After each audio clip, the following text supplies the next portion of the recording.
Hello, everyone. Welcome to the first reading of the Arcana. Today we will be reading The Winter Tale. Okay, let's begin. Against the cool gray sky of a snowy afternoon, the Vesuvian Winter Palace glitters like ice. The delicate spires drip with ribbons and ornaments, light catching on gold and glass. With my nose pressed to the carriage window, I gaze up at it in wonder. The carriage shudders and lurches from a sudden impact. "Are you all right, Kay?" What was that? I presume it was the carriage behind us. Portia cranes her neck to peer out the other window and sighs. Sure was. Right. Lucio didn't want to share a carriage with anyone else, so on the way to the ball. So he ended up in his own carriage, so small that only a single person could fit inside, and even then just barely. He seemed to unfold from a crumpled ball as he emerges. He immediately straightens into a confident strut, dramatically tossing his dual capes over his shoulder. Finally, where's my fanfare? As the rest of us disembark, the high, sweet notes of a trumpet ring out in welcome. Behind us, the other carriages are arriving, carrying throngs of glittering guests. Shall we? With a dramatic flourish, Julian holds the ballroom doors open for the rest of us. The ballroom is lavishly decorated, jeweled ornaments twinkling among cedar garlands. A massive earth has been prepared in the sitter. All around us, ordinary townsfolk mingle freely with nobles and visitors from other lands. Ooh, there it is! Over here, this way! Portia rushes over to direct a procession of servants carrying a pine tree. It was carefully chosen, ceremonial felled, and decorated with ribbons and sprigs of berries, then carried here to the Winter Palace to become this year's solstice beacon. It looks wonderful, Portia. Me? Thanks, Mario. He's the one who helped us choose the right tree. It was nothing. Then we are fortunate to have such skilled help. I'm glad you accepted my invitation. I may have had a thing or two to do with that. As the tree is set down in the earth, Nadia clears her throat. Welcome, everyone. Thank you for traveling so far to join us for the Winter Ball. On this, the longest night of the year, we celebrate loved ones and friends, old and new. We hope you enjoy the festivities and the midnight dance. Together, let us welcome the dawn of the new year. Nadia lifts a torch made of the last bit of last year's solstice beacon and lights the new tree. Applause rings out as the winter ball officially begins and partygoers disperse. Some of my friends linger inside, enjoying the warmth and indoor activities. Others head for the doors, braving the cold to enjoy the winter wonderland outside. I think we should look around inside. Inside the palace, everything is bathed in candlelight and warmth. There's a long table with hot drinks set up, and I think I catch a glimpse of Azra's fluffy hair nearby. Portia is standing by the beacon, helping guests light candles from it in time to time. In time-honored tradition. And over there, by the gift exchange room, is that Muriel with a chicken? Let's go with magic candles with Portia. Guests mill about the solstice beacon, lighting candles from its slow-burning branches and trunk. Hey, Kay, are you here to make a wish too? Portia smiles radiantly up at me, holding out the basket she's carrying. It's full of candles in all shapes and hues, and a familiar feline. Meow. Peppy headbutts my hands for pets, and I scratch her ears while I look curiously at Portia. A wish? I've seen people light candles from the beacon before, but I've never heard of wishing on them. Yeah, it's a Nevavon tradition. You light a candle with someone and then you both make a wish. The lady said it would be nice to do that this year, so... She wriggles the basket gently. Peppy's whiskers twitch, and she curls back up inside it. Come on, pick one. We can light ours together. I look into the basket, examining the candles, and one catches my eye. A pale blue taper, or a smoky votive. A pale blue taper sounds very interesting. I take the pale blue taper. Upon closer inspection, I can see a wing-shaped carving spiraling up it. Oh, how pretty! Now let's go light it. The wing-shaped carvings peel away from the candle until they're only attached at the base. Then the whole thing flies off into the air, leaving a sparkling trail in the air. Oh! Astonished, we watch it flutter through the ballroom. Azra did say some of the candles were special this year. Wait, don't let it get away.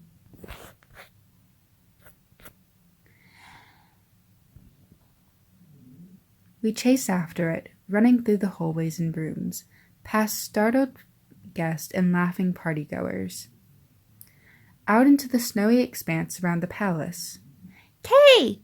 Go high! Portia dives for the candle, and it flies up into the air to avoid her, and right into my hands. Got it! Pumping her fist in the air, Portia cheers. Yes! Teamwork makes the dream work. Come on, let's get back to the beacon before that thing flies off again. Flushed with laughter and exertion, we hurry back indoors to the still-burning tree.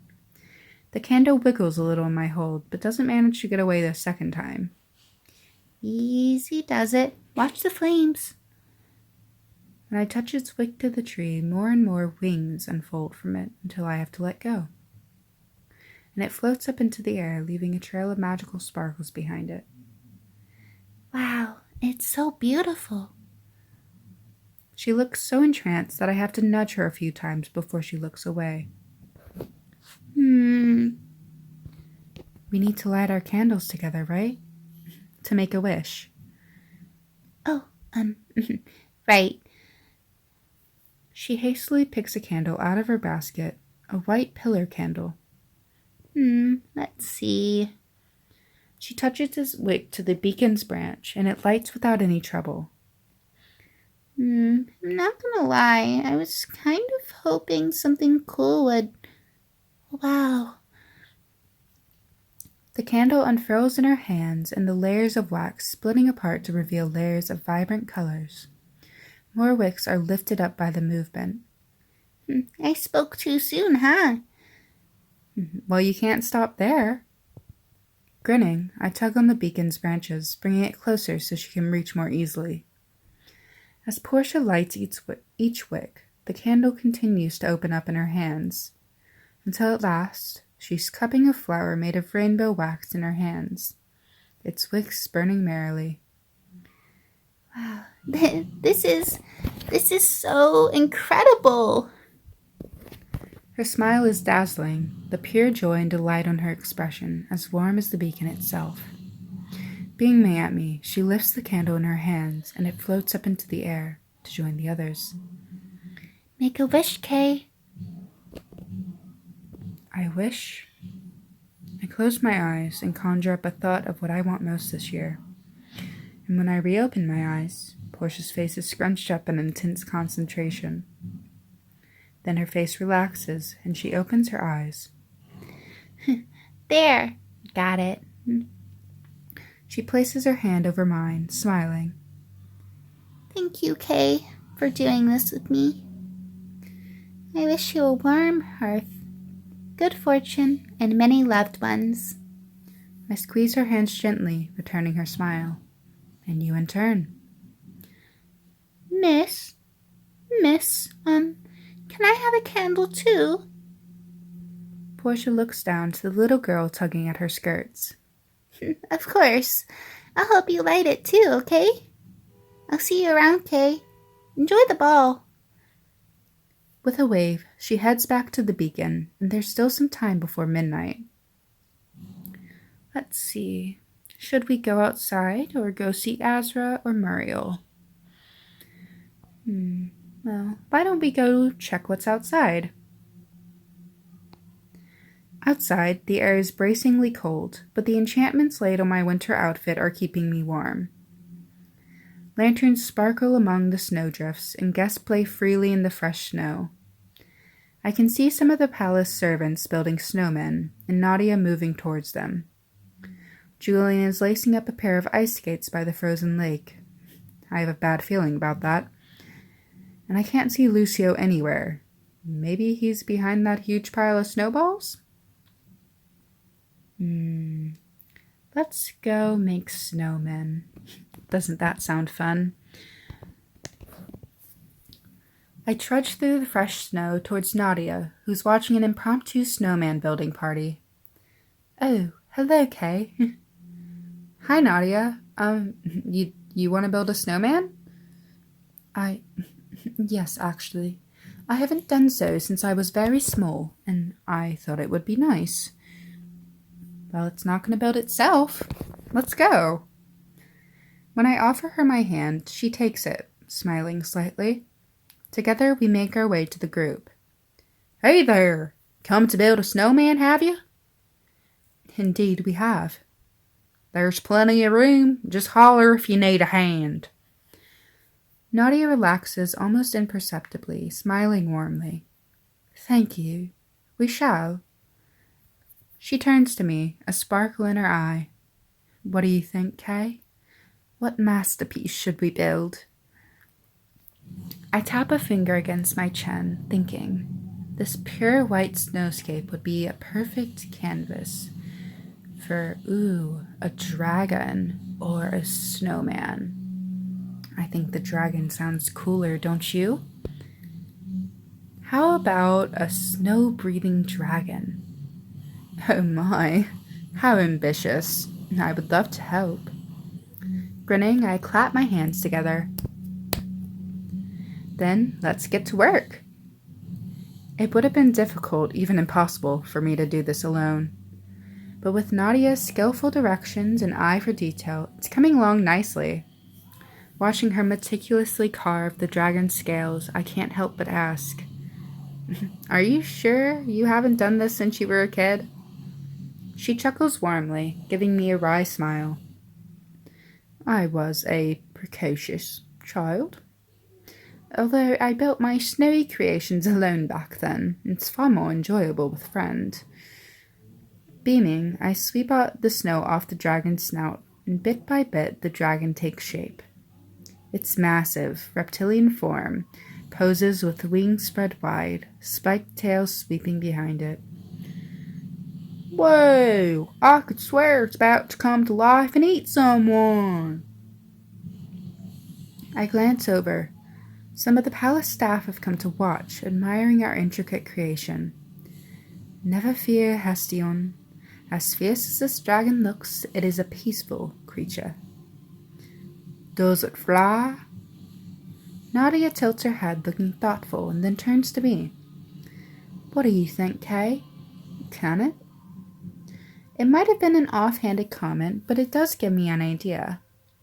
I gather my magic, shaping my spell carefully. It needs to last long enough to hold the whole sculpture. And voila! With a flourish, I cast the spell, and the dragon lifts into the air, to the delighted applause of our audience. Simply amazing. Sparkling snow drifts off its wings, and the spray of snow it's breathing, suspended along with the rest of it. It really is magical. Wow, I never knew magic could be so beautiful. I flush, unsure of how to respond. Nadia leans in closer, her voice dropping to a murmur.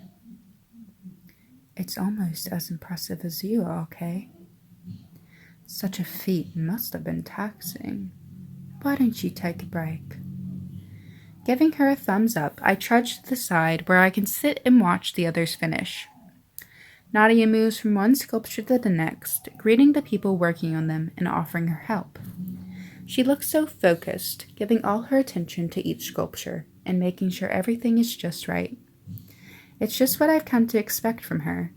The lawn is soon full of snow castles, snow statues, and a snow owl, even a massive snowy campfire. But before any more sculptures can be finished, the clock chimes midnight. Oh my, midnight already? I must have lost track of time. We join the group of revelers hurrying back to the ballroom, swept along by the glittering throng. The ballroom is mainly lit by magic candles, which float and sparkle in the air. Nadia stands behind the still-burning beacon, her face aglow with its light. Smiling, she addresses the gathered revelers. Thank you for attending.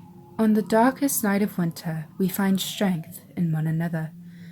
May we carry each other's generosity, warmth, and light from this year to the next.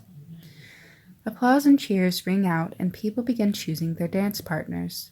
I scan the ballroom for familiar faces, trying to find... Azra, Nadia, Julian, Lucio, Portia, or Muriel. I think I'm gonna go with Portia here. I scanned the ballroom for Portia, but I can't see her anywhere. That's odd. Boo! Oh, I'm so terrified I might faint away. I pretend to swoon dramatically, and Portia catches me in her arms, giggling. Oh, you. Come on, I know just what'll perk you back up after that. Shall we dance? Why, it would be my pleasure. We whirl out onto the dance floor, into the throng of glittering partygoers. I hope you're enjoying the night. Peppy's head pops up over Portia's shoulder before she clambers up onto Portia's back. Oh, hi, Peppy. Were you feeling left out? Peppy looks over at me, her whiskers twitching hopefully. I do believe the lady would like to dance. I pick Peppy up with both hands, holding her up in the air as I twirl with her. When I spin back towards Portia, she holds out her arm, bowing with a flourish. May I cut in? Beep. We take turns dancing with Peppy and each other, the air full of our laughter and Peppy's purring. Finally, Peppy seems content to curl around Portia's shoulders and doze. Our dance slows, letting the music carry us along. Portia leans forward, her voice soft. I can't remember the last time I had this much fun. Thank you, Kay, for everything. With a soft smile, I lean forward just a bit so our foreheads touch. Always. The night outside is dark, cold, and silent, but inside, surrounded by my loved ones, their faces lit by the glow of the solstice beacon, I feel warm. Together we dance and laugh and make merry until the sun rises once more. And that is the end of the tale. Winter Wonderland, the Arcana. Thank you for listening.